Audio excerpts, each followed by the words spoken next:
Define parameters of program. Olá, eu sou a Priscila Franco, voz da Michael Burnham, e você está ouvindo um podcast da rede Trek Brasilis.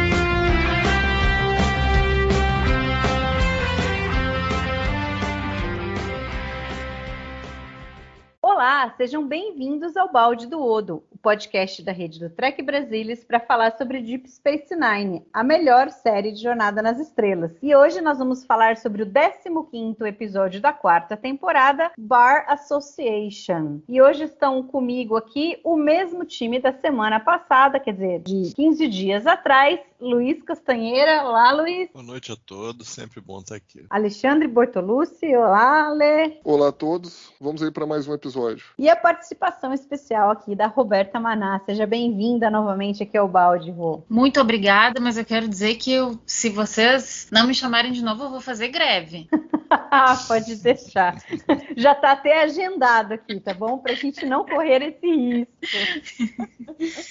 Esse episódio é interessante porque o episódio passado ele falava sobre o Worf e o irmão. E aqui nesse episódio a gente vai ter a relação do Quark com o Ron, que eu acho que é uma coisa bem interessante. Eu não lembrava nada desse episódio. Era para mim, assim, um branco. Eu provavelmente devo ter assistido uma vez, duas vezes. Todo mundo sabe aqui que episódios Ferengues estão longe de serem os meus favoritos, mas eu tive uma grande surpresa ao assistir esse episódio. Eu acho que essa parte da questão aí da relação do Quark e do Ron é muito interessante. Eu gostei como que eles fizeram isso daí, né? A gente já tinha visto outros episódios, um pouco dos dois, tudo. Eu acho que eles conseguiram trazer elementos muito interessantes aqui para os dois. Tem um desenvolvimento muito interessante para o Ron, eu acho. Até agora acho que é o melhor episódio dele. Eu acho que também traz a questão do sindicato, o Ron criando o sindicato, toda a briga com o Quark,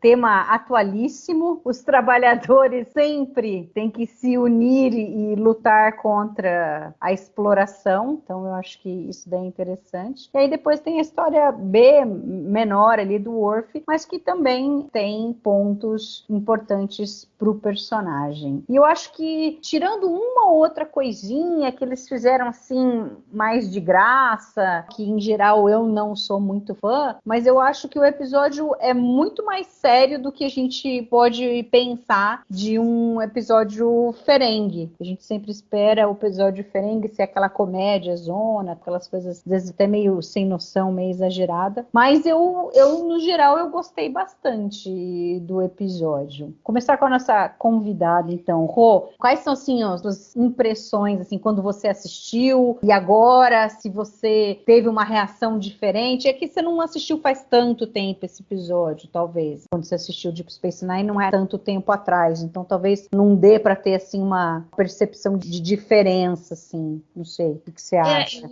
Eu assisti, acho que Deep Space Nine pela primeira vez há bastante tempo, aí depois, eventualmente, eu fiz uma reassistida de tudo, assim, então... Mas esse talvez seja um dos episódios que eu assisti mais de 2, 3 vezes, sei lá, porque é um episódio que eu gosto bastante mesmo, e eu acho que eu sempre gostei desse episódio, assim, sempre tive uma simpatia pela temática, que como tu traz, assim, é uma temática que é muito atual, até um pouquinho antes a gente estava falando pelo WhatsApp ali, que enfim, hoje a gente continua vendo esses problemas, enfim, até nos Estados Unidos, né, a gente estava comentando no Brasil, o enfraquecimento dos sindicatos, nos Estados Unidos as empresas bancando os ferengues, querendo impedir a criação de sindicatos. Então, assim, eu acho que quando a gente vê, assim, esses episódios com esses temas é interessante, assim, porque traça essa analogia, assim, e a gente acaba se enxergando, digamos assim, de uma forma até caricata, mas não tanto, porque, quer dizer, eles têm dificuldade até de falar ali na palavra união, e aí a gente vê que hoje acontece, né, nos Estados Unidos, as empresas fazendo lobby, assustando os trabalhadores, dizendo, todo mundo vai ser demitido, né, Isso não é uma ameaça, mas todo mundo vai ser demitido. Se a gente vai tirar a fábrica daqui. Então, eu acho que é um episódio com uma crítica importante, assim. Eu sempre vejo os Ferengues como essa crítica à ganância exacerbada e tudo mais, mas esse eu acho que é mais forte, assim. Então, acho que eu sempre gostei desse episódio e foi bem bom reassistir. E você, Ale? Bom, eu lembro que eu assisti esse episódio a primeira vez muito lá atrás, lá no antigo canal USA. Esse não tava nas fitas lá que o Castanha validou pra mim. Eu assisti ele na televisão mesmo, tal, e confesso que eu só tinha assistido ele uma vez. Eu assisti ele, acabei não achando na época um episódio assim tão interessante. Assim como você, eu também nunca gostei demais assim da temática Ferengue. Mas há um tempo atrás eu voltei a assistir Deep Space Nine, né? Também para começar a fazer a série de podcasts aqui. E eu falei, bom, preciso dar uma reassistida na série como um todo, para lembrar de alguns elementos que eu não lembrava. Eu assisti esse episódio novamente, e aí eu confesso que eu passei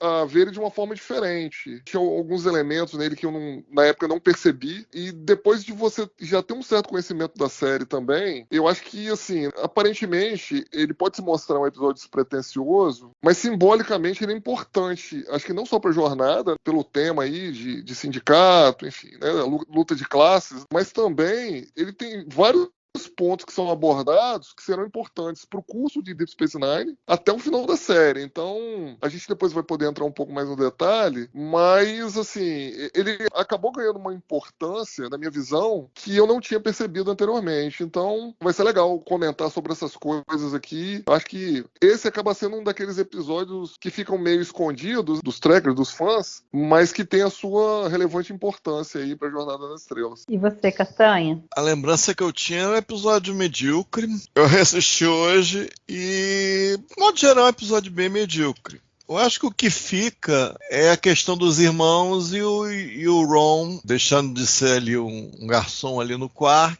parar de viver daquela esperança de herdar o bar um dia, de uma maneira ou de outra, e seguir o curso dele. Aí você tem a ideia que é meio retcon, de que de alguma maneira o Ron é uma espécie de gênio incompreendido ou de potencial ainda não explorado, e ele vai ali trabalhar no turno da noite como técnico na estação. Então essa história, ou seja, na realidade o desfecho da história é simpático. No mais, a gente tem uma história em que você tem os Ferengues representando uma espécie de capitalismo levado às últimas consequências, quase que como um dogma de fé, né? Por isso eles têm dificuldade em falar. Dificuldade, e aqui a gente percebe medo, né? Que talvez também seja uma quebra, não sei se é uma quebra ou uma nova informação sobre como esse tipo de coisa é forçada dentro da sociedade Ferengue. Então você tem essa coisa do capitalismo levado à última consequência e algumas tentativas de humor, fazendo essas noções colidir com o que a gente tem na nossa realidade cotidiana, que você também tem, para mencionar, você também tem umas pitadas ali das possibilidades Lita e Ron. Aqui já tá meio que um setupzinho, né, para ela bicar o Bashir e ficar com o Ron, que é uma coisa deveras curiosa. E pelo lado do Worf, você tem ele com dificuldade de se adaptar, ele sendo, que é uma coisa muito bizarra, ele pegar um cara que tá no teto, que acabou de roubar a cabina dele. É um negócio muito bizarro, né? Quem ia pensar num negócio tão louco como isso? E aí dispara essa coisa dele de se mudar para Defiant, que também é um conceito deveras estranho. E no final ele tá até tirando o colchãozinho para ficar mais durinho ali. A coisa mais bonitinha nisso é a Dax dando aquelas óperas Klingon para ele e falando para ele, cara, você pode ficar aqui e tocar isso aqui no talo, sozinho aqui, você pode fazer o que você quiser, ninguém vai te ouvir, é espaço, né? Ninguém vai te ouvir. Aí eu lembrei do In The Cards, então talvez seja a imagem mais bonitinha que eu tiro da história, digamos, secundária aqui. Então eu acho que é bem mediocrizão, meio que o pão com manteiga Ferengue, sem grande brilho, e as coisas com os personagens, o que fica pro resto da série, que eu acho que é o mais legal, né? O finalzinho dele, talvez. É por aí. Eu acho que essa parte da história aí do sindicato e tal, quando eu assisti a primeira vez, eu nunca tinha trabalhado, então eu devia ser uma pessoa extremamente alienada ao que acontece. Aí depois que você passa a trabalhar, passa a ser explorado diariamente, você começa a ter um apreço maior por esse episódio, porque eu acho que ele mostra coisas assim bem interessantes. É interessante isso daí que eles construíram, foram além aqui da sociedade Ferengi, que eles colocam algumas coisas, né? O Castanha comentou, é interessante como a opressão ali é tão forte, porque aí ninguém se desvia. Todo mundo tem medo de até dizer uma palavra, porque senão eles vão ter as suas contas congeladas, a família, vão perder o direito de fazer comércio, né, e tudo mais. Então é interessante que o cara tem que andar na linha mesmo ali. Não tem como fugir muito. E o FCA lá fica em cima de tudo o que acontece. Esse licença para fazer comércio dá a entender que todos eles são MEI ali, inclusive. Não tem vínculo empregatício nenhum ali. Eles são empreendedores ali. Acho que o que eu entendi disso é que todo o Ferengi nasce com esse direito. E aí você tem que eu achei a escolha regras. de palavras curiosa. A licença. Achei Mas é curiosa porque a escolha de palavras. além do seu trabalho, você pode fazer um comércio, você pode vender coisa, comprar coisa. E você precisa disso. Aí, se você sai da linha, faz alguma coisa errada, você perde essa licença. Mas assim, eu acredito que seja uma coisa dentro da sociedade, entre Ferengis. Se o cara quiser vender coisa para os Klingons, para a Federação e tudo, o que o FCA, por exemplo, vai dizer? Não pode dizer nada. Mas para eles é importante isso dentro da sociedade deles ali. E a outra coisa interessante é que ali eles colocam que me pareceu que todos os contratos, não importa onde você trabalhe, todos os contratos são meio que padrão, todos têm as mesmas cláusulas. Quer dizer, também não tem muita margem para ninguém reclamar. Todo mundo tem o mesmo nível ali de direito, né? Ou falta de direito. Eu só queria voltar nesse ponto da MEI, de todo mundo ser MEI. Eu acho que tem muito a ver com essa... Tem uma coisa ali que o Rom fala no meio do episódio, talvez pro Bashir, que na verdade todos eles não se revoltam contra a exploração porque eles esperam um dia explorar, né? Então é aquela história de todo oprimido querer ser um opressor, enfim. Mas acho que também rola aquela mentalidade que a gente vê até aqui no Brasil, assim, bastante até, do pobre de direita, tô brincando, da pessoa que defende os mais ricos porque tem alguma esperança de que se fizer 14 horas por dia de Uber vai se tornar um rico milionário. Então a pessoa não quer direitos, vai contra os seus próprios interesses, porque imagina que algum dia vai, por algum milagre, sei lá, ficar milionário e aí não vai querer pagar imposto, né, esse tipo de coisa. Então a pessoa é contra o rico pagar imposto, porque acha que um dia vai ficar rico e aí não vai querer pagar imposto, sabe, esse tipo de coisa. Então eu acho que também pode ter esse tipo de mentalidade, assim, entre os Ferengis que são empregados. O Paulo Freire tinha uma fala famosa que era basicamente isso. Então o Ron tá citando Paulo Freire. Exatamente. Se considerar também que, se a gente for comparar a condição de trabalho que é apresentada no episódio, de fato ela remete mais à legislação trabalhista americana, porque bem ou mal aqui no Brasil a gente ainda tem uma legislação trabalhista um pouco mais pró-trabalho, se a gente for comparar, obviamente, com a legislação trabalhista americana, que é menos restritiva e é mais pró-mercado. Porque lá nos Estados Unidos tem muitos direitos que a gente tem aqui no Brasil que lá o cara não tem. Tipo férias. Férias remuneradas. Sim, não só férias remuneradas, mas, por exemplo, tem um momento ali onde o Ron, ele desmaia no bar, e aí a Lita pergunta pro Quark, você não vai fazer nada? Ele fala, sim, eu vou cortar as horas dele. E lá nos Estados Unidos, a maior parte dos trabalhos de boa parte da população, eles são baseados nisso, né? Em horas de trabalho, diferente daqui do Brasil. Então lá, por exemplo, o cara recebe normalmente por semana. Aqui a gente recebe mensalmente. Sei lá, 90% das empresas aqui no Brasil pagam mensalmente. Nos Estados Unidos, não, é o contrário. Mais de 90% dos empreendimentos lá eles pagam por semana. E é baseado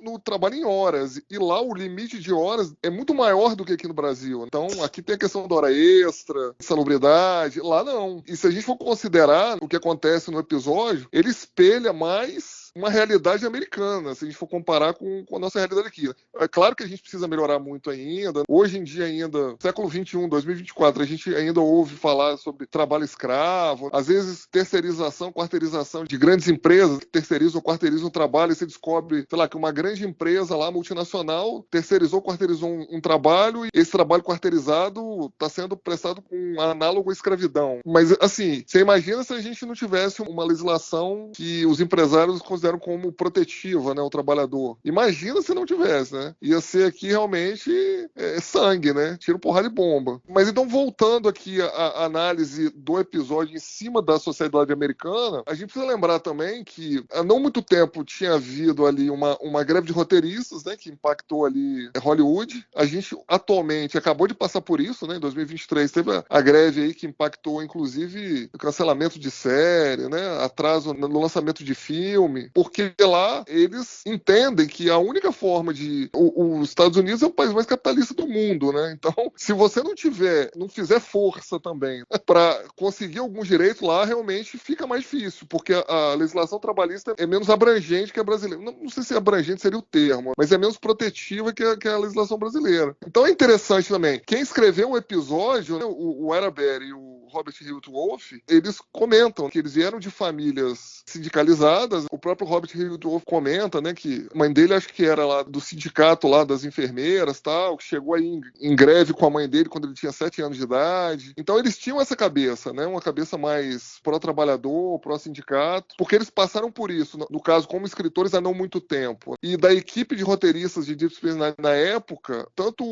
o Ira Behr quanto o Hans Beimler, eles participaram da greve de roteiristas de 1988. Então, assim, ali eles estavam meio que advogando em causa própria. Então, acho bacana também. O cara falou, não, vamos fazer um negócio, porque assim, a jornada meio que passou ao largo dessas questões. Então, o cara abordando esse tipo de tema num episódio de Jornada nas Estrelas, se a gente for parar pra pensar, foi a primeira vez, foi a última. Eu não me recordo de nenhum outro episódio, de nenhuma outra série que tenha abordado questões trabalhistas de forma tão veemente como esse fez. No finalzinho de Voyager não teve, não? É que eu já tô esquecendo Voyager.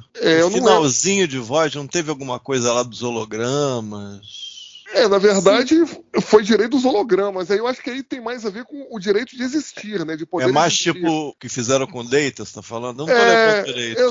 Foi. Eu acho que foi mais isso, entendeu? O doutor lá, o Robert Picardo, ele queria direito de uma forma de vida, entendeu? Não necessariamente direitos trabalhistas, entendeu? Tá legal. Pelo que eu me lembro. E eu acho que, assim, aqui o foco maior foi realmente assim, cara, nós estamos sendo explorados aqui, o cara precisa mudar aqui a forma como ele trata aqui a gente, os trabalhadores, e a forma como acho que foi abordado foi interessante, porque as raças em Jornada sempre foram alegorias exageradas de algumas etnias aqui da Terra, ou da forma, vamos dizer assim, de um modelo específico de sociedade. Então eles fizeram uma crítica aqui que não foi nada velada ao capitalismo e, assim, de certa forma, foi a primeira e única vez que isso foi feito em Jornada. Então, assim, historicamente, eu acho que isso é importante. Porque a gente também não sabe, se a gente for parar para pensar, a gente não tem certeza de como que a federação é, né? Qual o modelo de governo da federação? A sociedade, no século 24, ela está organizada de que forma? Se a gente for pensar bem, parece ser algo relacionado a um socialismo, indo para um comunismo, assim, mas a gente não sabe. Parece que é tipo assim, as pessoas parecem que tinham e ainda têm medo de abordar esse assunto tão diretamente. Os Estados Unidos é um país extremamente conservador,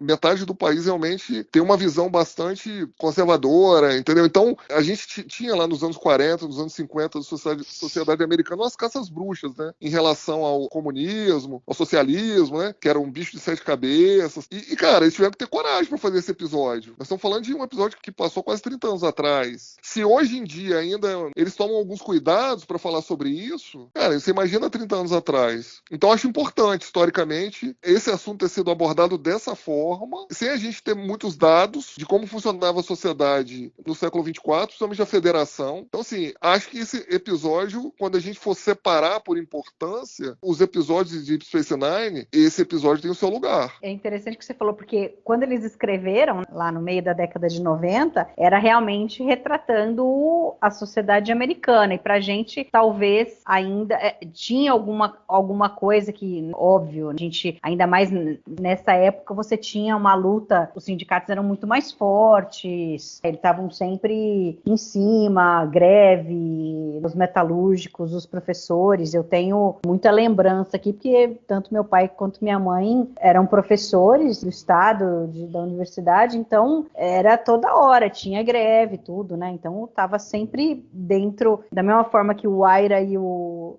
Robert Hewitt Wolf tinham esse background aí na família, eu também tinha. Só que agora a gente vê que esse episódio continua tão atual como quando passou 30 anos atrás, porque a Rô citou o negócio do Uber. É isso daí, o cara não tem férias remunerada, não tem nem férias, porque se ele não trabalha, ele não ganha, ele não pode também ir no médico, porque se ele for no médico, ele não ganha, trabalha o tempo que for, sem descanso, nem nada, e é explorado e não reclama.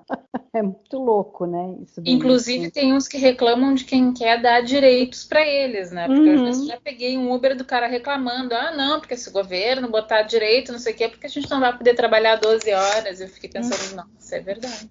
Coitados. Agora, a gente tem, assim, uma pontinha, talvez, de alguma coisa que a gente possa ver sobre como a federação é nesse sentido, porque você vê que o Sisko conversando lá com o Quark, eu achei interessante que ele fala, eu que sou o dono, entre aspas, do espaço que você utiliza para o seu bar. É o sócio oculto. E você não paga nada por isso, a gente não cobra de você a energia, a água, nada do que você consome. Quando tem que fazer manutenção em qualquer sistema, também a gente faz, né? É tudo de graça. Então, quer dizer... É subsidiado, né? Total, né? Total. 100% subsidiado, Quark. Espaço físico, reparo, materiais, suprimento, não sei, mas o básico ali do espaço é tudo subsidiado. Eu achei interessante. Que era uma curiosidade que a gente tinha. É meio que o Sisko emendou a chantagem do Emissary com um subsídio total para manter o Quark ali. Né? Incentivo fiscal, melhor dizendo. Ele chantageou, depois fez incentivo fiscal para ele ficar na estação e animar ali aquele grupo ali das lojas. Isso é tipo uma presença, uma liderança nesse sentido, para o pessoal se animar e ficar e fazer florescer ali o Promenade. É incentivo fiscal, total. E aí chantageou de novo. Óbvio. Sim. E aí, para variar, o Sisko sendo Sisko, né? Sim, chantageando o Ferengue. E outra coisa interessante que, assim, o Quark vai lá, começa a fazer o chororô de que não tem ninguém por conta lá, sei lá, é tipo meio uma quaresma que os bajorianos fazem. Purificação. É de purificação. Mas assim, eles não devem... Lá, né? Eles não comem, não bebem, não vão se divertir, ficam lá e não sei o quê. Só que assim, já é o 4º ano do Quark ali com a Federação e você tem o Quark... Aí antes era a ocupação, ok, talvez não devia ter isso, mas digamos que é o 4º, 5º ano que o Quark tá ali, que isso acontece todo ano, mas aí ele aproveita e, não dá, vou cortar 1/3 do salário de todo mundo, ou então vou ter que mandar metade embora, e aí é engraçado que o Ron fala da letra, não, ele só tá falando isso só pra ganhar mais em cima da gente, porque a hora que o Ron fala, não, mas quando acabar aqui, o negócio dos bajorianos voltarem, você vai voltar a subir o nosso salário. Não sei, vai depender do resto do semestre fiscal, como é que vai ser, o balanço, não sei o quê. Então, o Quark é o típico cara, né, que o que a gente teve aqui agora na pandemia, não trabalhei, não consegui ganhar nada, agora você quer trabalhar para mim, você vai ganhar menos, porque senão eu não não consigo pagar, e aí a precarização do trabalho, etc. Aquela bola de neve ali, né? É interessante que hoje a gente continua vivendo isso que vivia há 30 anos atrás, né? Não tem nada a ver com relação de trabalho, mas tem relação com a cascata, que tem a ver com a retórica. A história da mala no transporte aéreo. Tinha a mala que você despachava, né? Não. Agora vocês vão pagar pela mala despachada até 23 quilos, e aí a passagem vai cair, né? Não preciso nem terminar a história. Não preciso nem terminar a história. 70% mais caro. Eu que digo. E ainda é interessante isso aqui, porque né, o Ale falou da importância desse episódio tudo mais, e como eles não aliviaram, porque aí o Ron fala a frase do Karl Marx lá, e do Friedrich Engels, do Manifesto Comunista, né? Então, não, assim, se alguém tinha alguma dúvida... Depois dessa frase, definitivamente não tinha mais nenhuma. Eu lembro que, pesquisando um pouco da bibliografia para esse episódio, eu não achei, assim, muita coisa da época que ele foi apresentado, né? Tipo assim, um episódio tão pró-comunista, vamos dizer assim. Tudo bem, é uma história, uma ficção. Alegoricamente, eles estão contando uma historinha, mas qual o impacto que isso teria lá na sociedade americana? Será que, se a gente for pensar em termos de sociedade americana, como que esse tipo de episódio foi encarado? Eu fui dar uma olhada, de certa forma, como que as pessoas tinham visto esse episódio, mas não encontrei muita bibliografia. Mas aí eu fui olhar os ratings, a audiência desse episódio. Ficou na média, assim, não teve uma queda expressiva, sei lá, das pessoas terem, sei lá, desligado as televisões depois de certas, vamos dizer assim, considerações muito militantes. O rating se manteve, né? Se manteve na média. Então, assim, eu acho que, como eu disse, acho que a importância do episódio é, assim, de colocar na mesa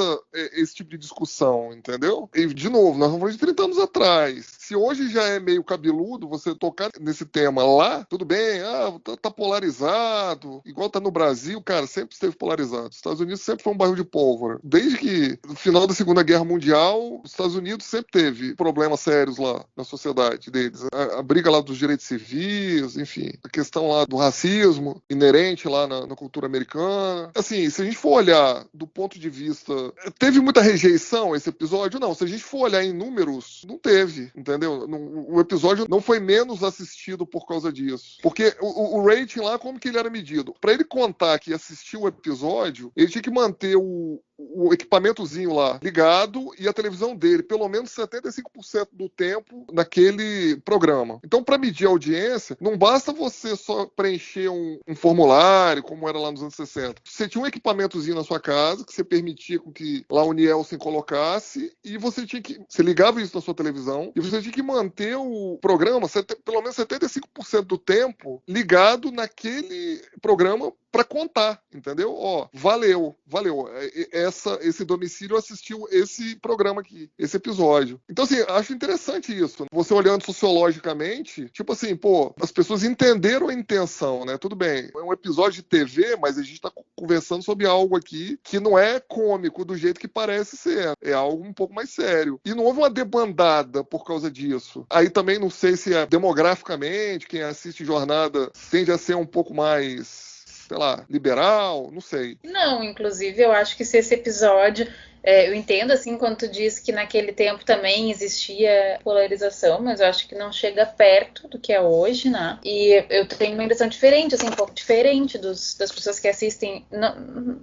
Enfim, hoje, quando a gente vê um episódio, volta e meia a gente escuta alguém falando vou parar de assistir essa série, porque lacração, mimimi, sabe? Tipo assim, se naquela época as pessoas se dispuseram a escutar uma mensagem que talvez fosse diferente do que elas acreditam, eu acho que era um ambiente um pouco mais saudável, sabe?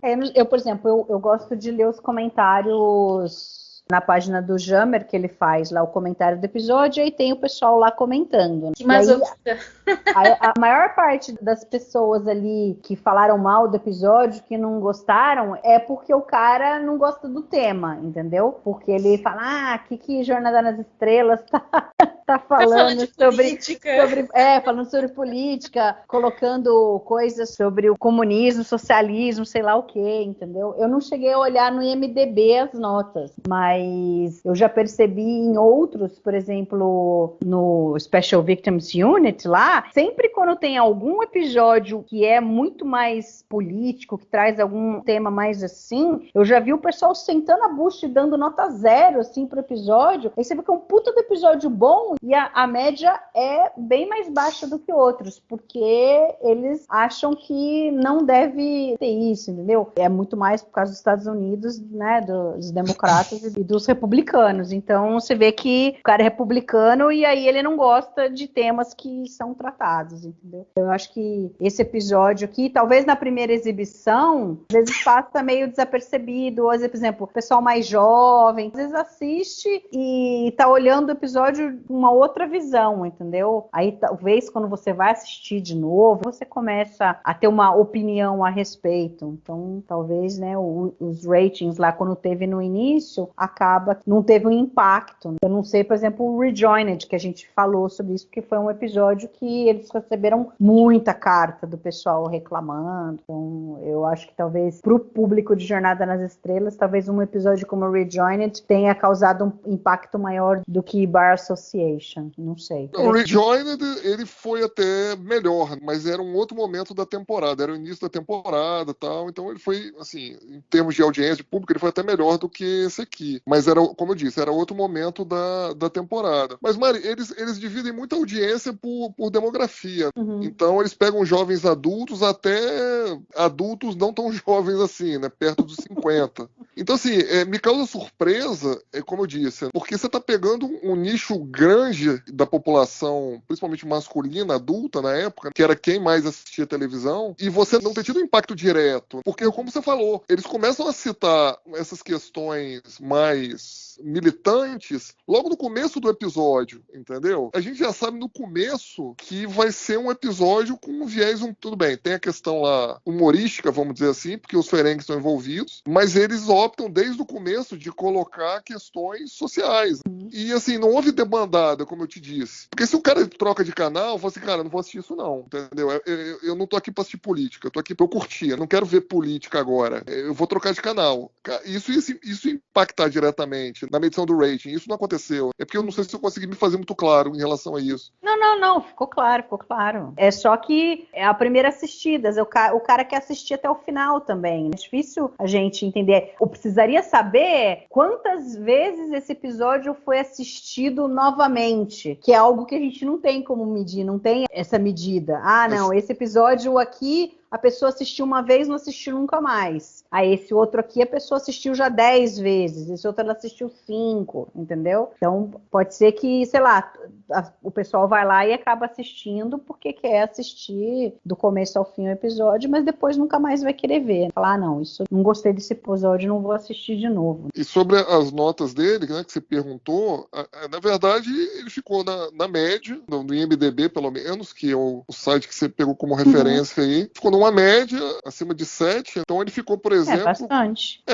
Ele ficou acima, por exemplo, do Crossfire, que é mais, né, fazendo a comparação mais próxima. Uhum. Ele ficou acima do episódio anterior, o Son of Morgan. Ele vai ficar acima dos próximos episódios, os próximos 2 episódios em nota. Então é isso que eu tô te falando. Apesar do tema poder ser inflamatório, não houve uma rejeição a ele. E não existe essa rejeição hoje, entendeu? Uhum. Ele foi bem recebido. Tanto que não tem comentário, porque, por exemplo, do Rejoined tem específico do pessoal falando que eles receberam várias cartas do pessoal reclamando e tal. Como é que vocês botam um beijo entre mulheres e não avisam e não sei o quê. E esse aqui, a priori, não teve alguma reação negativa do público. É interessante isso. É que eu acho que entra como sátira. Eu acho que mesmo que a audiência distraída, vendo de qualquer jeito o episódio, eu acho que eles entendem como sátira de alguma maneira isso Não leva a acaba sério, suavizando a impressão que o episódio deixa. Talvez isso seja uma contribuição. E eu também, de modo geral, não gosto dos episódios diferentes, de modo geral. Mas eu já percebi que fora, digamos, de uma certa bolha, o IMDb dá uma noção do fora dessa bolha, inclusive. Os episódios diferentes são melhor avaliados do que a minha van filosofia supõe, ou supunha, entendeu? Então também tem isso. Às vezes, esse meio... Não, eu não gosto, não. Mas fora dessa bolha aqui minha, de análise, eu percebo que eles não são tão trucidados assim. Isso eu percebi com os anos. É uma coisa que o Araber falava de tempos em tempos, né? Ele dizia, É verdade. os ferengues, os episódios ferengues até que não são tão trucidados, de modo geral, e o feedback que ele tinha da rede, do estúdio no caso, não ia contra, né? Porque você parava pra pensar, eles têm as demografias finas dos episódios, por personagem, então tem aquelas... Caramba, como é que é aquelas partes mais importantes? Daqui a pouco eu lembro o nome. E o sweeps, que você tem mais informações, tem detalhada por personagem, detalhada por episódios, detalhada por demografia bem fininha mesmo. Então eles têm tudo isso. Se eles tivessem, 3 episódios diferentes por temporada, todos eles estourados pra baixo, você não acha que eles vão chegar no Araber e falar assim, ferengue nunca mais? É óbvio que não. Então, isso aí já dá a resposta. Porque aí você acaba terminando a série, tradicionalmente 3 episódios diferentes por temporada. Então, o feedback, pelo menos que chega na mão do estúdio, talvez não seja o mesmo feedback do Ron Moore discutindo lá naqueles fóruns que ele discutia na época da série ainda. O feedback aquele fosse uma coisa, mas o feedback que chegava na mão dos executivos era outro. E isso que informava a produção da série. Eu só não queria me alongar muito, mas eu acho que tem uma coisa que vale a pena mencionar. Por exemplo, a série For All Mankind, nessa temporada, eu não sei, a série é co-criada pelo Ron Moore, eu não sei no momento qual é a capacidade dele na série. Eu acho que ele não é mais o showrunner. Eu não sei bem qual é a capacidade dele no momento, mas de qualquer maneira ele está envolvido de uma forma ou de outra. Nessa temporada, tá? Para quem não conhece, quem está ouvindo, é uma série, faz uma pergunta especulativa, e se os soviéticos tivessem chegado à Lua antes dos norte-americanos, e se a corrida espacial nunca tivesse terminado de fato? É uma pergunta especulativa nesse fundo, e ela esteticamente, e o que informa a série como um todo, ela é mais pro sci-fi um pouquinho mais hard. Então, nessa temporada, o terço final da temporada, talvez até um pouco mais, fala justamente de condições trabalhistas, porque eles têm um grupo, o grosso, tem outras nações que contribuem também, então vamos simplificar um pouco. Um grosso de norte-americanos lá em Marte, né, na base em Marte, tem um grosso de soviéticos, e tem um grosso de operários que são civis, uma mega empresa aí, estilo Amazon, estilo Facebook, uma mega dessas, eles são empregados dela, e no fundo eles é que tocam a porcaria da base inteira. Então chega a ter greve, chega a ter, no final do último episódio, tem até porrada, tem tiro, entendeu? Então, ou seja, eu tô falando de uma série 30 anos após, pós-revolução, uma série contemporânea que não tem grandes limitações de conteúdo hoje em dia. Mas, de novo, tem a questão da greve e eles apertam o torniquete legal em termos de condições trabalhistas. Inclusive, a União Soviética, que ainda existe, né, e os Estados Unidos querem ter um asteroide cheio de minérios ricos. Agora eu esqueci não é nióbio, não esqueci o que é. Eles querem pegar aquilo ali e mandar aqui pra Terra, pra explorar aqui na Terra. Aí tem um motim e eles dão um jeito de fazer o negócio orbitar Marte, entendeu? Então a trama do último episódio deu um monte de spoiler, né? Pois então, né? Inclusive é isso, né? Acabou. Mas foi só para ilustrar aí que tem greve também em outros sci-fi. The Expanse faz muito isso também, tem bastante também. Então é um tema que sobreviveu de alguma maneira no sci-fi televisivo e talvez outros exemplos. Eu estou falando de exemplos de séries de sci-fi espacial, mais pro lado hard, um pouco mais do outro lado do espectro que Star Trek normalmente é colocada, que falam bastante de questões trabalhistas, de questões até de greve no caso. Calhou aqui de eu lembrar, falei, fala um pouco disso também. Rô, e o que você achou? Porque aí eles transportam o que a gente está falando, o que as pessoas acharam desse assunto, de você estar discutindo sobre sindicato, greve. Aí é legal que eles colocam o O'Brien e o Bashir na porta lá em cima, no Promenade, que é o único lugar onde o pessoal pode entrar se quiser ir pro Quark, ao invés de entrar pela porta principal, porque lá embaixo o Ron e os trabalhadores estão fazendo o piquete lá embaixo, né? E aí ficam os dois dizendo, esse eu acho que vai entrar, esse eu não acho que vai entrar. E é legal que eles colocaram assim, aí o Odo fala a opinião dele, que é o cara que é realmente mais fascistão, tal. Ele é contra, mas ele vai obedecer o que o Sisko mandou. E aí chega o Worf. Você achou deles colocarem dentro do episódio os personagens se posicionando sobre o assunto? Eu achei muito, muito legal. E inclusive eu gostei dessa coisa do O'Brien ter uma visão sobre o Worf, que na verdade, assim, claro, porque o O'Brien levava ele em alta conta, né? Respeitava muito o Worf, e daqui a pouco, puxa, ele é um cara que ele é contra tudo que não seja ordeiro e tudo mais. Então, assim, ó, achei que o episódio deu algumas oportunidades legais do Worf e do Odo se conhecerem melhor, no sentido de, enfim, de cada um mostrar pro outro, ó, eu sei como era a Enterprise, não vem chegando aqui te achando o rei da cocada preta, que isso não é. Enfim, achei legais essas oportunidades que o episódio tenha, embora eu concorde que foi uma daquelas coincidências incríveis do Worf tá chegando, quando viram no teto, não sei o que, aquelas coisas todas, justamente o cara que tava roubando o quarto dele. Mas enfim, acho que isso criou situações legais, e no final a gente viu que tanto o Odo quanto o Worf, que são os caras da ordem e tudo mais, vão lá e fazem aquela não sou contra a greve, não sei o que. Então eu gostei, achei muito divertida a situação do Bashir e do O'Brien ali. Nossa, daqui é ética, Vulcana é ética, não sei o que, ela vai ser a favor da greve. E foi. Aqueles outros, não, vão entrar. Foi só um chute de sorte, enfim. E principalmente tecerem no braço, né? Depois o Worf e o O'Brien. Achei engraçada a ideia, embora pouco factível, assim. Mas enfim, até porque o Worf é muito certinho, né, também. Acho que ele não ia, logo depois daquela burrada com o irmão, acho que ele não ia querer emputecer mais ainda o Sisko, batendo no O'Brien, mas enfim. E aí o Sisko não aguenta mais. Ele tá tão puto que largou os trens lá presos até o dia seguinte. Bem feito, né? 3 adultos com barba na cara, pelo amor de Deus, por favor. Mas eu achei interessante isso daí, deles colocarem os personagens se posicionando, né? E aí tem uma hora que a Lita também fala, quanto mais a gente ficar aqui, a gente tá tendo mais gente que tá apoiando a nossa causa. Hoje só, 14 clientes foram no bar. Apenas só que eles não mostraram o humor, né? Queria ver se o humor ia ter coragem de não ir pro Quark.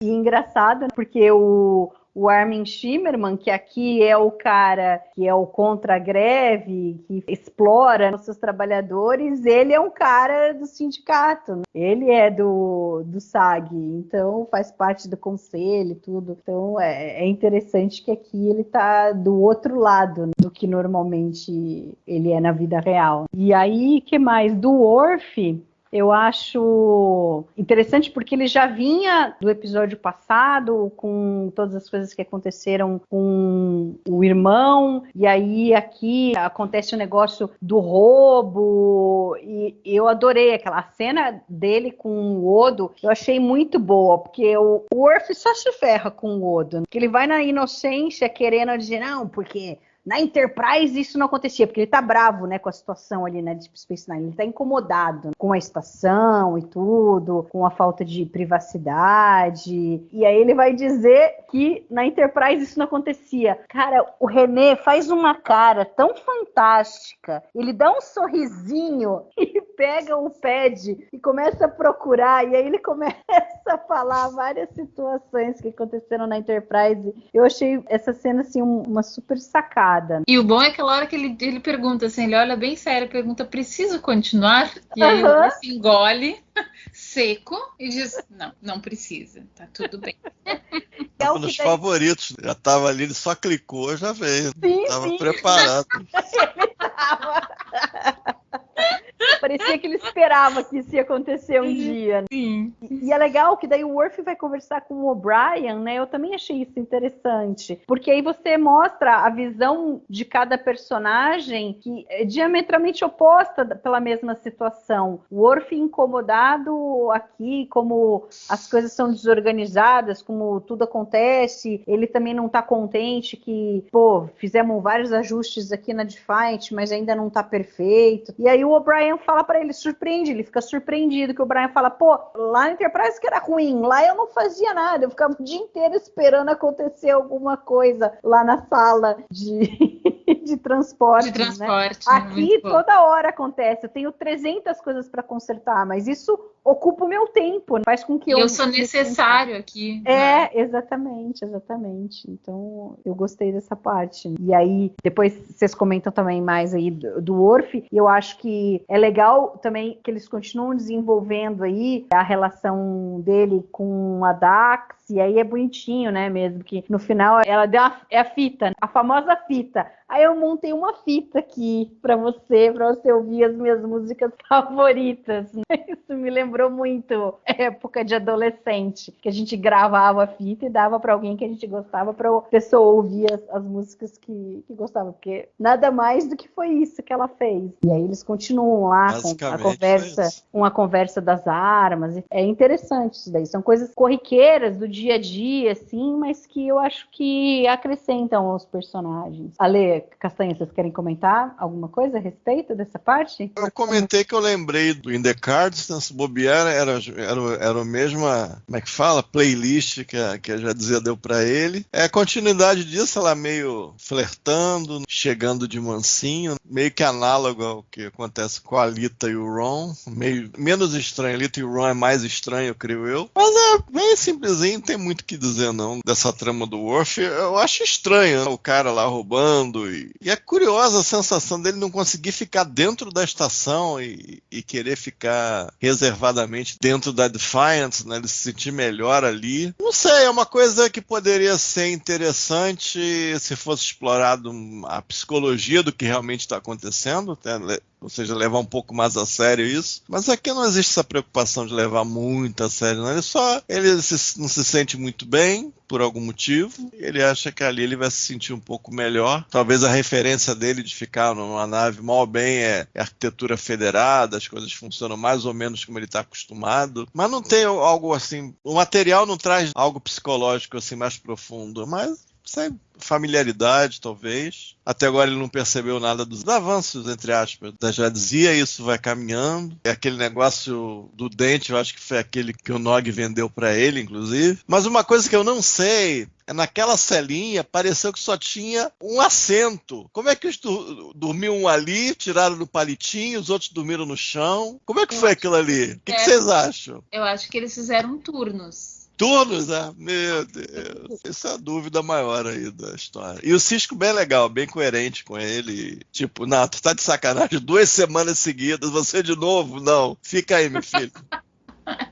Fica aí, não ferra, cara. E você, Ale? Assim, essa parte do Worf, dele conversando com o O'Brien, eu já tenho uma percepção um pouco diferente. Eu acho que, de alguma forma, os escritores quiseram mostrar que o Worf estava deslocado, mas acaba sendo, subliminarmente, como se fosse uma crítica velada à série irmã, a Nova Geração. Porque o O'Brien dá uma cutucadinha, fala, cara, lá eu não tinha nada pra fazer. Lá o negócio era meio vazio. Aqui eu tô cheio de coisa pra fazer. O Worf não ficar na estação, não conseguir ficar na estação, e aí primeiro tá estressadinho, vai lá conversar com o Odo. Pra mim é a mesma leitura. Ele vai lá, cara, lá na Enterprise isso não acontecia. Aí o Odo vai e pega uma lista de situações que realmente aconteceram nos episódios lá da Nova Geração, que teve problema de segurança. Então, assim, e pra fechar, dá a impressão que os escritores, de certa forma, estavam querendo dizer assim, olha, esse cara não tá ajustado ainda à série. Não é a estação, é a série, entendeu? A gente tá tentando ainda mexer com esse cara pra deixar ele, de fato, encaixado aqui no meio da do nosso elenco aqui. Esse cara ainda tá com dificuldade. Não só o personagem, mas, enfim, ainda tá faltando alguma coisa. Esse cara ainda não faz parte parte totalmente ainda da casa aqui. Então acho que, de certa forma, essas cenas foram que meio usadas. O Arya gostava de fazer isso, de dar uma sacaneadinha, sempre de dar uma cutucadinha. Então ele falou assim, cara, a gente tá trazendo esse cara da outra série lá, onde as coisas funcionavam diferente, bem diferente, tanto no formato quanto no sentimento, vamos dizer assim, e a gente tá tentando colocar esse cara aqui. O estúdio meio que fez a gente colocar esse cara aqui. Esse cara tá tendo dificuldade. Então, assim, ainda não entrou totalmente esse cara na veia aqui, né? O negócio ainda tá doendo ainda, pra esse cara se adequar aqui às circunstâncias. Então, achei legal, assim, achei bem perspicaz, assim, de ter feito as coisas dessa forma, de forma meio subliminar. Em relação à cena lá na cela, mais pro final eu corrijo uma triviazinha que eu corrigi, inclusive, no IMDb e no Memorial hoje, falando um pouco sobre essa cena lá na prisão. Aí também é interessante que eles jogam um pouco aqui do O'Brien, que a gente descobre que primeiro ele tinha um ancestral lá de rei irlandês, o Brian Boru, até, não sei se você sabe, mas tem um jogo de tabuleiro que lançou agora meio recente, o pessoal fala bastante, que chama Brian Boru. E eu nem lembrava, não fazia ideia de quem era esse Brian Boru aí. E aí depois, é o negócio que a gente já falou, né? Que ele tinha em 1900, um cara da família dele lá também que era de sindicato e que morreu. E é engraçado ele contando pro Ron, não, porque o Sean O'Brien fez isso, fez aquilo, ele morreu uma semana antes de acabar a greve e foi encontrado morto com 32. Ele, não sei se é 32 ou 34 tiros. Bem motivador, né? É muito engraçado, né?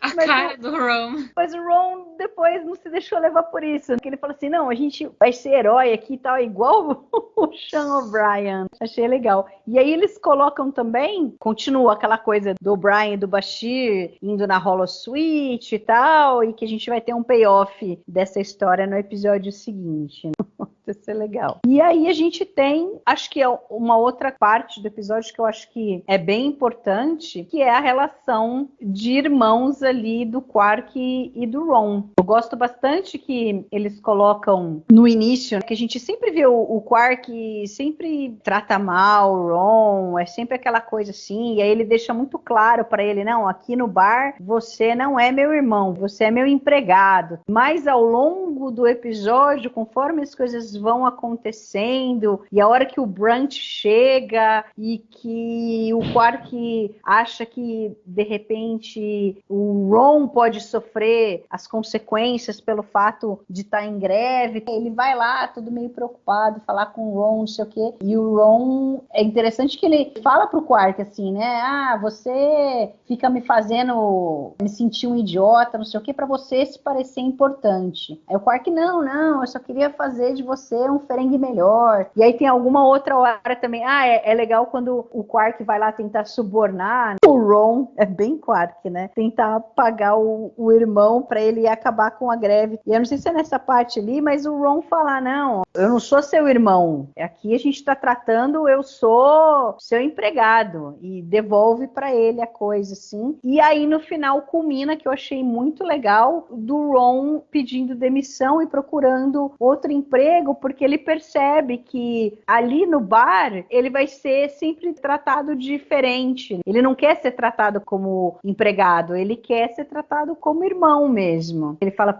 então a única coisa que eu vou ficar aqui é esperando você morrer para eu herdar o bar e eu não quero que você morra. Então eu achei isso bem legal, assim, do desenvolvimento da amizade ali dos dois, da relação do Quark e do Ron como irmãos. Como que você vê essa parte, Rô? Eu não tenho, sou filha única, então eu não tenho essa vivência de irmão, mas eu acho muito bonitinho, assim, que mesmo admitindo que ele tá preocupado com o Ron e tudo mais, ele não deixa de ser firme até meio grosseiro, assim, né? Quark sendo Quark, sempre. Mas eu acho um desenvolvimento interessante e até tava pensando, assim, enquanto vocês falavam sobre outras cenas, assim, como essa série é diferente das demais no desenvolvimento dos personagens. Aquela coisa, né, por ser serializada, realmente. É muito legal rever a série, já sabendo o que vai acontecer, porque a gente vai enxergando os pequenos incrementos que vão acontecendo nas relações Então, acho muito, muito bacana, assim, agora eu fico ouvindo vocês, né, e eu fico, é verdade, tá, então aqui eles já estavam paquerando, aqui o Ron já tava não sei o quê, aqui o Ron tava começando a ter mais autonomia, então é bem, bem interessante, assim, e como essa série é boa, não canso de me impressionar.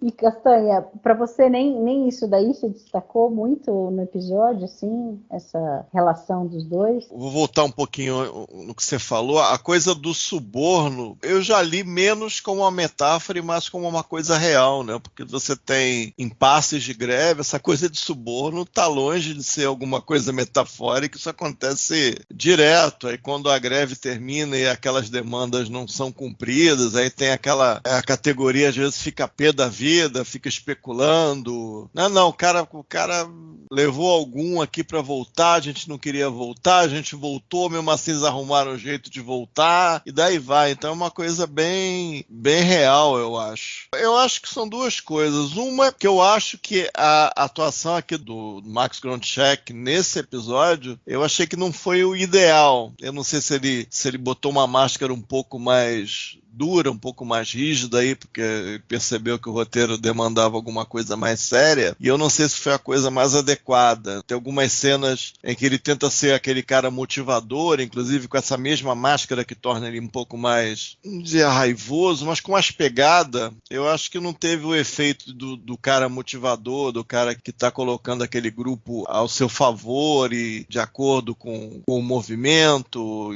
ou seja, está alimentando aquele movimento e se tornando de fato um líder. Eu não vi isso, estava no papel, mas eu não vi em cena. Não sei se o Leva Burton, o diretor, também não ajudou muito nesses casos, ou se a parte de humor também atrapalhou. Então ou seja, no fundo o efeito líquido é que não ajudou muito. Como eu falei antes, o que eu acho legal é o final. O final é legal, apesar de eu achar que o Armin Shimmerman atua bastante bem e o Max nem tanto no final. Que o Ron percebe que ali é um beco sem saída em termos profissionais, ele não vai sair, só vai evoluir, deixar de ser garçom para virar o chefe, para ter uma posição melhor ali no comércio, no negócio, se o Quark morrer. Então é horrível esse tipo de coisa, né? Não tem perspectiva, né? O cara faz várias coisas ali no bar, além de ser garçom, ganha mal, não tem valorização. E aquela coisa que muitas vezes quando você tem negócio entre família ou entre amigos muito próximos, às vezes o cara que está com a posição de liderança, está acima, que é o chefe de fato, ele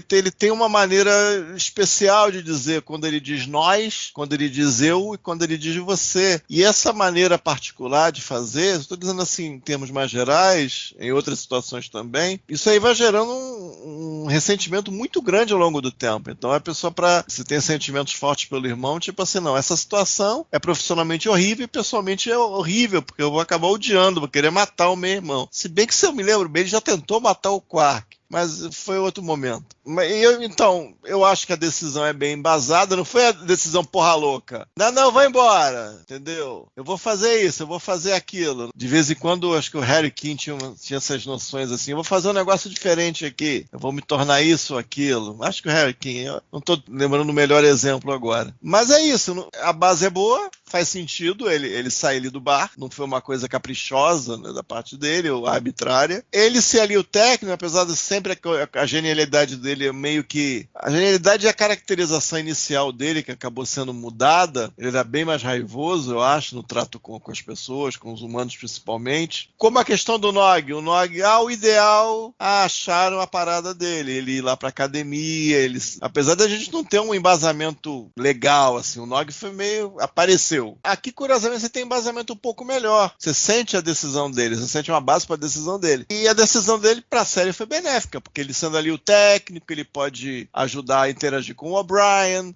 ele pode sugerir coisas na engenharia, a coisa que é um idiota, que a série é tão longa, tem tantos episódios, que você acaba esquecendo que ele era um idiota, que ele vira um inteligente com potencial pouco tocado. Então é melhor essa situação de saindo. Então eu acho que o final é legal, entendeu? Acho que não é tão tocante quando poderia ser, acho que talvez a atuação do Max tenha essa influência negativa, mas a melhor decisão para a série foi essa. ou melhor, não sei, mas uma decisão muito boa para a série foi ele sair dali e abrir outras possibilidades de história. E é interessante, né, porque você coloca o Quark, por mais interesseiro e oportunista que ele seja, ele acaba se consolidando como uma pessoa conservadora para os Ferengues. E o Ron demonstra que ele é uma pessoa, digamos, progressista dentro da sociedade Ferengue. Então faz sentido o que acontece no final da série também. Então, mais ou menos, eles não sabiam exatamente o que eles iam fazer com os personagens, mas eles demonstram uma certa coerência com o destino final deles. E você, Ale? Mas aí você quer saber especificamente sobre o quê? Porque o Caster falou bastante coisa. Como eles desenvolveram ao longo desse episódio a relação do Quark com o Ron, né? A questão dos dois serem irmãos, o Ron trabalhando para o Quark sempre tratando ele mal, considerando ele como um idiota, e no fim a decisão do Ron de se demitir e trabalhar como técnico na estação. Então, eu acho que quando a gente olha o episódio isoladamente, pode soar um pouco estranho, mas quando a gente olha a série como um todo, acho que foi executado de uma forma tão adequada, ficou bem feito. Porque, como a gente já tinha comentado no início, né, do podcast, tem alguns pontos que a gente vê aqui que vão gerar repercussão até o último episódio. Tem essa questão da mudança da relação dos irmãos aí. Para ter acontecido o que aconteceu, de ter precisado criar um sindicato, fazer a greve, isso gerou um certo tipo de problema, né? Um atrito na relação deles. E aí o Ron foi o cara que entendeu que ele precisava sair para a relação de irmãos permanecesse, né? Falei assim, cara, vamos continuar irmão, então a gente vai virar inimigo, então eu preciso sair daqui. E aí, assim, a solução que foi encontrada deles trabalhar como técnico lá de manutenção na estação vai gerar várias repercussões, inclusive lá no final da 5ª temporada, enfim. Então, se a gente olha em retrospectiva isso, foi uma grande sacada. Funciona para o episódio e vai funcionar melhor ainda para a série. Você vê que o Quark, de certa forma, apesar dele ser um cara ultracapitalista, enfim, ele ainda assim guarda algum tipo de relação calorosa, né, de algum tipo de se importar realmente com o irmão. Ele fala lá, quando ele tá na enfermaria, cara, ó, primeiro foi comigo, os caras me quebraram todo aqui, né, o Brunt aí, os capangas dele me quebraram. O próximo vai ser você. E você pode morrer, cara. Assim, por mais que, né, a gente esteja num momento conflituoso aqui, eu não quero que isso aconteça com você. E a gente vai ver também durante o resto da série essa faceta do Quark. Ele sendo, vamos dizer assim, vai sendo suavizado a caracterização dele, né? Então também ponto pro episódio. Vocês levam em consideração não só essa relação de irmãos, mas tudo que envolveu alguns pontos desse episódio, a gente vai ter repercussão de várias coisas. Então tem também a Lita, né? A Lita ali já flertando aqui de forma um pouco mais veemente com o Ron. Inclusive, vocês vão me obrigar a eu falar, né? Que teve a primeira menção à masturbação em Star Trek aqui, né, quando ela conversa Sim. lá. Eu ia falar, mas já que você falou, você pode continuar. A cara tá. dela e a reação da Lita, cara. Pois é. E é muito engraçado porque, assim, diferente do que aconteceu em Little Green Man, né, aqui o negócio foi assim, todo mundo que tava conversando ali, os dois estavam conversando, eles sabiam do que eles estavam falando. E a Lita, né, deu uma de daledinha, né, porque ela fala assim, nossa, quem é a mulher de sorte, entendeu? Ele fala, bom, não é ninguém, eu tô me virando aqui sozinho. Aí ela fala, nossa, que pena. Aí ele fala assim, eu lamento, né? Fala, mas você lamenta o suficiente pra fazer alguma coisa em relação a isso? E já coloca a orelha pra frente, assim, né? Foi aquilo, gente. Aí Foi aquilo. Aí ela fala... Acho que o Bashir não vai gostar. A gente pode perguntar pra ele e tal. Então, assim, eu achei bem legal, assim. E você vê que depois, parece que é meio natural, assim, que de fato existe uma química em tela entre eles. Tanto que foi aqui que eles resolveram, de fato, ó, vamos, em algum momento a gente vai ter que fazer eles terem um relacionamento, né, o que acaba acontecendo lá a partir da 5ª temporada, que aí a Lita termina com o Bashir naquele episódio horroroso, né, da próxima temporada. Nossa Senhora. E depois o negócio acaba acontecendo, acho que é na 6ª, lá no Dr. Bashir, I presume. Mas Dr. Bashir é 6ª ou 5ª? Eu não lembro de cabeça. Quinta acho que é 6ª. É 5ª também? 5ª também. Ah, tá. Então, assim, tem várias coisas nesse episódio que vão impactar. Aqui, acho que foram colocados em bom uso e vão impactar positivamente, na minha opinião, a série toda. E ainda tem os outros pontinhos, né, que a gente também já comentou. A Dax flertando com o Orf ainda mais. A Mari já comentou aí. Toma aqui a fitinha, né? Aí você ia gravar a fita lá, só tinha Air Supply, só tinha... Pô. Eu lembrei de uma pessoa desse assunto aí. Aqui, o Fernando que adora esse Fernando, você é fã, hein? Então, pois é. Então você ia fazer uma fita, você botava lá uns negocinhos românticos pra amolecer o coração lá da sua pretendência ou do seu pretendente. Então, cara, achei tão legal, porque isso vai se ligar com a série de muitas formas diferentes. Então, assim, funciona isoladamente aqui no episódio e vai funcionar para a série como um todo. Então, assim, eu acho isso bem legal. A relação dos irmãos e tudo que envolve esses pormenores que a gente comentou agora. Então, nesse ponto, Mário, se a gente for olhar assim, vamos olhar esse episódio aqui. Esse episódio faz mal pra alguém? Não, ele só faz bem. Ele fez bem pra todo mundo. Todo mundo tava dentro do personagem. Eu não concordo com o Castanha, tá? Eu acho que o Max Grodenchik fez um bom trabalho aqui. Eu gostei muito da caracterização que ele deu. Por quê? Porque você vê que visivelmente ele tá tentando mudar a caracterização do que a gente já conhecia do Ron. Na verdade, ele vem um ascendente, vamos dizer assim. Ele começa de um jeito, o Deep Space Nine, e você vê que ele tá mudando. E aqui eu acho que precisava de um choque mesmo, assim, de uma coisa diferente, pra gente acreditar que esse cara seria capaz de fazer outras coisas. E eu acho que, assim, o momento de crise é muito propício pra isso. O pessoal fala que o diamante só aparece sob pressão. Então,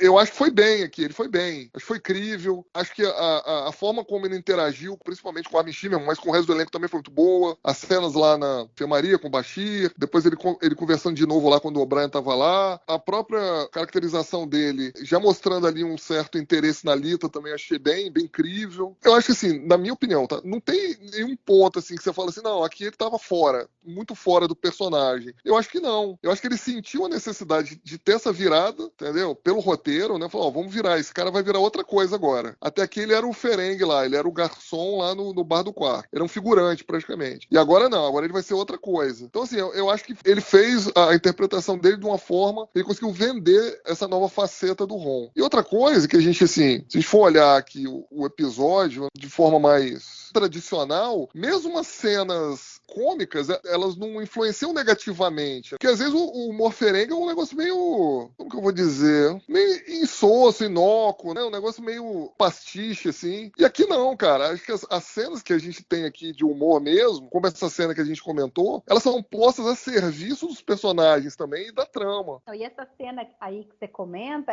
foi o que você falou. Os dois sabiam do que estava sendo falado. A Lita não estava sendo enganada. Perfeito. Diferente de como a gente comentou lá no Little Green Man, que você fica incomodado com a cena, porque você vê ele abusando da moça, porque a moça não faz ideia do que aquilo significa. Aqui não. Ele joga um verde, a Lita corta, porque ela sabe do que se trata, tal. Então fica aquela coisa engraçada, mas você não tá fazendo o personagem se sentir mal que aquilo tá acontecendo. Então eu acho que isso é um ponto positivo, né? E tem a cena lá dos nausicanos. Aquilo eu achei fantástico, gente. Jogando dardo, você fala? Um jogando dardo no outro. Eles até contrataram, né, 2 jogadores de dardo profissionais para poder fazer essa cena. Para eles poderem acertar de fato onde tinha que acertar, para não acertar no olho, né, enfim.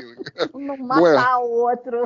Não errar, entendeu? Mas só voltando um pouquinho, Mário, falar do Max Grodenchik aí, quando ele recebeu o roteiro, comenta-se que ele chorou, que ele achou que ele ia ter uma mudança pra pior na série. Falar, esses caras vão me tirar da série. O personagem, apesar de não ter muita importância, era um personagem quase regular da série. E agora eles vão mudar porque, sei lá, eles vão me tirar da série. E foi o Armin Shimmer que convenceu ele que não, que a melhor coisa que pode acontecer com um personagem, né, e pro ator, é esse tipo de mudança. Normalmente a mudança faz bem pro personagem. E depois ele acabou, enfim, acreditando nas palavras do Armin Shimmer aí e conseguiu aí entregar, né, uma interpretação crível, obviamente na minha opinião. Eu também gostei. Eu gostei da interpretação. Mas, Alexandre, é o seguinte, imagina que a orelha fosse outras coisas, e imagina você fazendo um elixir com seu kit de química e colocando o elixir nas partes para ficar menos dolorido devido ao incômodo, ao excesso de fricção na área, e você, ao passar o elixir, você tivesse náuseas e desmaiasse. Você imagina essa cena? O que você acha dessa cena maravilhosa, assim? Então, cara, eu acho que foi assim, um humor voluntário, entendeu? Naquele momento, eu não acho que tenha tido essa conotação, entendeu? A gente vai entender essa conotação depois, que a gente vai voltar naquela cena. Mas quando ele faz isso no início, lá no teaser, eu acho que não, ele só tá reclamando lá de dor de ouvido, né? Ah, tô com dor de ouvido aqui e tal, não tô melhorando. Mas a gente supõe que foi excesso de fricção ali, não, né, não, mas a orelha continua sendo a orelha, entendeu? Eles Exato. usaram a orelha para fazer uma comparação ali. Uma analogia, né? Exatamente. Pelo menos não nesse momento, né? Só não que nesse momento. A orelha não funciona só como isso, né? Ela continua sendo uma orelha, ela pode ter uma inflamação, né? Então... Sim. É uma zona erógena, Eu não sei. Entendeu? Eles fizeram meio Dias Gomes ali com a Alita, não sei, poderiam ter feito antes. Foi excesso de trabalho ali na região, não sei. Não, mas eu acho que casou direitinho, porque você volta, depois que tem a cena com a Alita, você volta pra pensar, mas peraí, cara. O cara foi lá e jogou um negócio na orelha porque, pô, ele tá se masturbando demais com a orelha, pô, entendeu? Então acho que, assim, potencializou, entendeu, Castanha? Você pegar essa cena com a Alita e depois voltar, mas peraí. Pô, o cara tava passando um elixir mágico lá que a mãe dele ensinou, que ele fez questão de dizer que foi a mãe dele ensinou. A mãe dele que ensinou, entendeu? E jogou na orelha ali porque o cara tava se masturbando, entendeu? Poxa, aí fica assim, a situação fica mais cômica ainda, entendeu? Assim, na minha opinião, eu acho que valeu bastante, assim, né? Olhando em retrospectiva, eu acho que valeu bastante, assim. Acho que foi bom. As cenas cômicas do episódio. Gente. Porque o negócio devia estar feio, né? O cara desmaia. E é engraçado que ele acerta direitinho a orelha, né? O Max Grodenchik, na cena, ele vira a cabeça e ele joga direitinho. E ali ele não tem sensibilidade pra saber se ele tá acertando ou não. Não dá pra saber quantas vezes eles ensaiaram a cena. Depois também tem uma particularidade dessa cena que mais pro final eu falo também, quando a gente vai falando de direção. Mas, cara, ele acerta direitinho, né? Então... Escorre, mas ele acerta o que seria... Não, mas é tipo assim... Escorrer vai, né? Porque ele joga um negócio grande, né? Cheio de, sei lá... meio... Ele torna. E torna, entendeu? Então, achei bem interessante. Acho que, assim, atingiu o objetivo do que se propunha. Rô, tem mais alguma coisa que você gostaria de comentar sobre esse episódio? Puxa, acho que não, pessoal. Já falamos de que o principal, não lembro de nada agora. E você, Castanha? Tem uma coisa que eu sou da escola, que Star Trek tem soluções pra tudo, soluções mágicas, é muita mágica, as coisas são feitas. O episódio passado teve mágica, por exemplo. Então, a solução do Quark, a solução fraca, né? A solução insuficiente do Quark para os garçons holográficos que tinha a imagem dele, ele fazia aquilo tão rápido, você fica pensando assim, quando você quer fazer o negócio funcionar de um jeito, você não tem a solução mágica. E aqui eles fazem aquilo ali assim, num piscar de olhos, já tem os garçons lá mais ou menos funcionando. Então você fica meio assim, pô, achei que não foi uma boa ideia aquilo. E talvez seja uma crítica também a você não saber exatamente o que fazer. Ah, não, eles trabalham ali. Ah, por que eles trabalham ali? Por que não pode ser holograma? Por que não pode ser Android, que é uma coisa que Star Trek normalmente não utiliza? Aí você acha que tem alguma bobeada na construção de mundo. Então eu acho que a gag visual de ter os múltiplos quarks ali, batendo com o cara na parede, falando de maneira robótica, eu acho que vai depõe contra a construção de mundo naquele momento, da mágica que Jornada normalmente dispõe para resolver as tramas dela. Eu acho que nesse caso depõe contra, né? Pra ter mais uma gag, você faz isso e você, mas de repente o cara já, exatamente porque ele precisa daqueles caras, né? Você podia ter um outro motivo, né? Como é que ele vai atrair o pessoal para jogar na roleta, para continuar jogando? Os hologramas não têm essa finesse de trato com os clientes, então não, eles poderiam ter, né? Eles poderiam ter, inclusive, que Star Trek tem hologramas bem desenvolvidos. Eu acho que poderia pelo menos ter articulado isso, né? Ele deve ter falado alguma coisa assim nesse sentido. Acho que não falou. Então eu achei esquisito, porque normalmente eu sou bem crítico desses pontos. Às vezes você engana muito bem, né? Tipo, morte do Spock. Você, pra fazer o que o Spock fez ali, deveria ter uma mãozinha mecânica, um robozinho pra fazer o que o Spock fez ali. Mas o segmento tá te enganando tão bem que você nem pensa a respeito. Mas aqui eu achei que pra fazer a piada, eu acho que eles deram uma bobeada. O tipo de diz assim, pô, mas não deve ser tão sério assim, porque o cara descola uns hologramas lá e começa a servir, daqui a pouco, semana que vem faz uma atualização, e daqui a 2 semanas já tá estilo o Doutor de Voyager, quebrando, quebra um galhão ali e ele não precisa nem pagar os caras, entendeu? Então, eu achei uma piada meio perigosa. Depois contra até o tema do episódio, da necessidade daqueles funcionários ali, entendeu? Então, essa é uma coisa que não sei, tá muito legal não. Ale, você quer falar um pouco da direção e das coisas das cenas lá, que você comentou que tinham algumas coisas para falar? Deixa eu fazer aqui primeiro a consideração sobre a cena ali que eles estão na prisão, o Worf, o O'Brien e o Bashir, porque no Companion o Ira diz que não teve nenhuma influência do The Trouble with Tribbles. Os fãs da época acharam, né? Isso aí é a cena que o pessoal briga lá naquela estação lá na série clássica, do episódio da série clássica, The Trouble with Tribbles, e remete àquela cena. E o Ira diz, não, eu na verdade me inspirei na cena num filme chamado Forte Apache, em inglês, em português Sangue de Heróis, é um filme de 1948, com o John Wayne, o Henry Fonda, Shirley Temple. E aí, o interessante é o seguinte, ele não fala quem é que na cena tá dando esporro lá nos soldados, né? Porque no filme é assim, tem uns sargentos lá que enche a cara de cachaça e eles são presos, depois só aparece eles na prisão, aí um cara tira eles da prisão, né, o imediato deles, e toma esporro neles, né? E aí, o Ira diz que se inspirou nessa cena, lá no Companion, lá no Deep Space Nine Companion, o livro. O que acontece? Lá no IMDb e no Memory Alpha, nos dois sites, estava dizendo que no filme, quem dá o esporro era o John Wayne, entendeu? Supostamente seria o John Wayne que daria esse esporro lá, dos sargentos lá. E, na verdade, não era o John Wayne que deu esse esporro. Era o Ward Bond, o nome do ator. Esse ator fez, inclusive, o Falcão Maltese, né? Que a gente já comentou num episódio pra trás. Então fica só por curiosidade, porque eu corrigi lá no IMDb e no Memory Alpha. As alterações lá que eu fiz lá foram, inclusive, aceitas e tal. Claro que isso é irrelevante para 99,9% de quem tá ouvindo o podcast, mas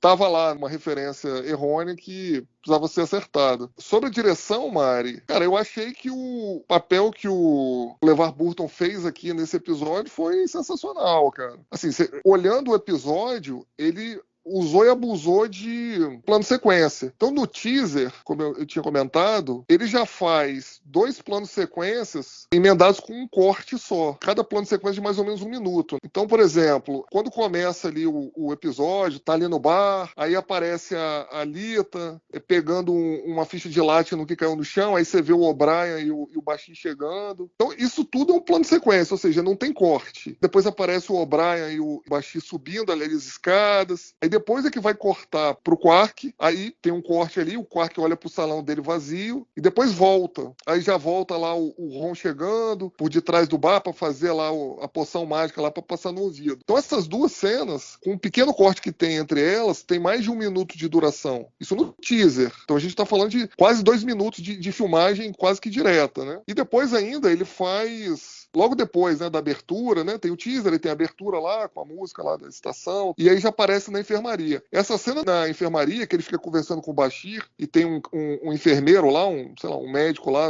atrás também ajudando o Bashir, ela também é um plano sequência de 1 minuto e meio. Então a execução dele, desde o começo do teaser até a primeira cena de fato do episódio, né, no ato 1, cara, ele fez 3 planos sequências, que não é um negócio de fácil execução, né, é difícil, super difícil. Depois você tem mais um outro plano sequência, o mais complexo, que é quando eles estão ali no primeiro andar fazendo a greve, o piquete, que aí o Ron, ele faz tipo um sinal de joinha assim pro O'Brien que tá no segundo andar. É logo depois lá que o O'Brien e o Worf tinham brigado, e aí a câmera sobe, né? Eles tiveram que usar tipo aquele guindastezinho de câmera pra subir com a câmera filmando no segundo andar. O cameraman teve que sair desse guindastezinho, depois ir acompanhando o O'Brien e o Worf conversando no segundo andar. Então, assim, essa cena durou 1 minuto e 15, mais ou menos. Cara, ele não parou, ele não cortou em nenhum momento. Ele começou a filmagem de baixo, subiu a câmera filmando, focalizou o O'Brien lá, depois o Worf chegou, eles foram conversando. Cara, a cena super bem executada, super bem planejada. Você vê que no fundo, o fundo é ativo, tem pessoas passando, pessoas conversando. Assim, de muito difícil execução. Deve ter tido um planejamento, assim, bastante complexo. E, assim, muito bem feito, sensacional esse plano de sequência, muito bem elaborado. E depois ainda ele fez mais um plano de sequência, que é lá aqueles nos corredores ali dos alojamentos, que é o Ron e a Lita chegando, conversando, para ali na frente dos aposentos da Lita e tal, a Lita dá um beijinho na careca do Ron, aí aparece o Quark, aí o Quark já começa a conversar com o Ron, aí isso é tudo sem corte, é um plano de sequência também. A cena vai cortar 1 minuto e 20 depois, lá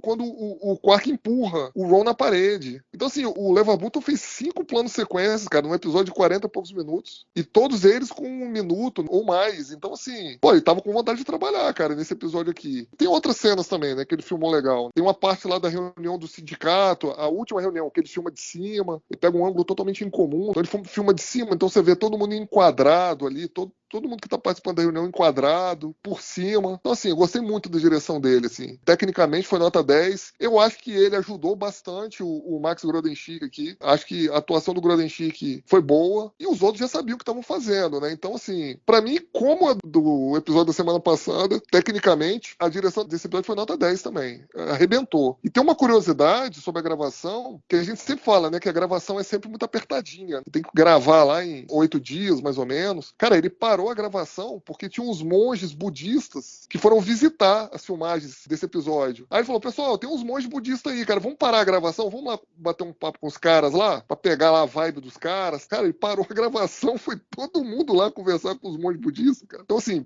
perdeu, né, algumas horas ali, provavelmente, de gravação. Então, dentro desse cenário, o cara conseguir fazer o que ele fez nesse episódio aqui, realmente é incrível, sensacional, excelente a participação dele na direção desse episódio. E falando sobre participações aí, a Lita a gente já tinha comentado que participou, já tinha participado de 2 episódios da 3ª temporada e vai participar de mais 14, né, entre a 5ª e a 7ª. E o Jeffrey Combs, que é um dos meus preferidos, né, ele já tinha feito lá esse personagem Brunch no Family Business, né, da 3ª temporada, já tinha feito Meridian lá com o Tyron, e depois ele voltaria, né, como A1 aí, mas mais de 20 vezes. O Brunch ele ainda faria por mais 6 vezes até o final da série e voltaria como o A1 também, mais de 20 episódios aí. Deep Space Nine. O Brunch é muito bom. Ele faz o Quark achando que não, ele tá do meu lado agora. Aí o Brunch pega e manda socar o Quark, que está na expectativa de fazer o Ron perceber que o negócio era sério, que não ia adiantar bater no Ron, que aí tinha que bater no Quark pro Ron ficar penalizado com o irmão. E tem uma cena dele que eu acho legal também, muito assim, interessante, né? Que é quando ele entra na reunião, que ele fala, a primeira reunião, que ele fala assim, pessoal, vamos lá, vamos entender, vocês não estão em Ferenginar aqui, vocês estão longe, e, bom, enfim, dá pra entender que vocês foram influenciados negativamente aqui por esses valores da Federação, dos Bajorianos, e vocês foram corrompidos. Aí ele fica olhando pra Lita, assim, com aquela cara de fome, assim, sabe? Sim. Vocês foram corrompidos, assim, cara, eu acho muito interessante, assim, a interpretação, a forma como ele interpreta, assim, sabe? Porque ele tá carregado de maquiagem, né? Sim. Então, pra você entender a intenção que ele tá querendo passar, porque, assim, não é muito sutil, mas também não é muito escroto a forma como ele interpreta, interage. Então, assim, eu gosto muito dele, cara, eu gosto muito do Jeffrey Combs como ator, assim, acho que depois do Andrew Robinson, pra mim, ele é o melhor recorrente aí de Deep Space Nine. E da minha parte era isso, Mari. Muito bem, então fechamos mais esse episódio. Vamos para as notas. Ale, quanto que você dá para Bar Association? Eu dou 2,5 estrelas para Bar Association. E você, Castanha? Também. E você, Rô? Eu tô em dúvida entre 13 e 13,5. Acho que eu vou dar 3.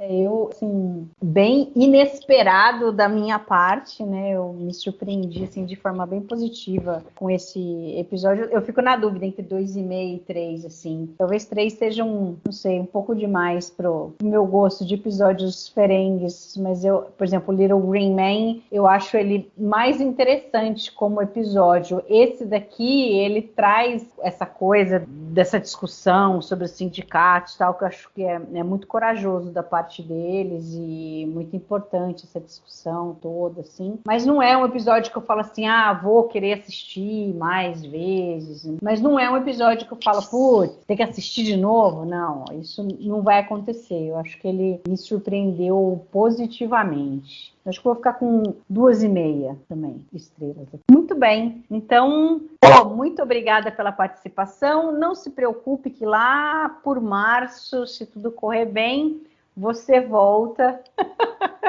para falar sobre Deep Space Nine aqui com a gente.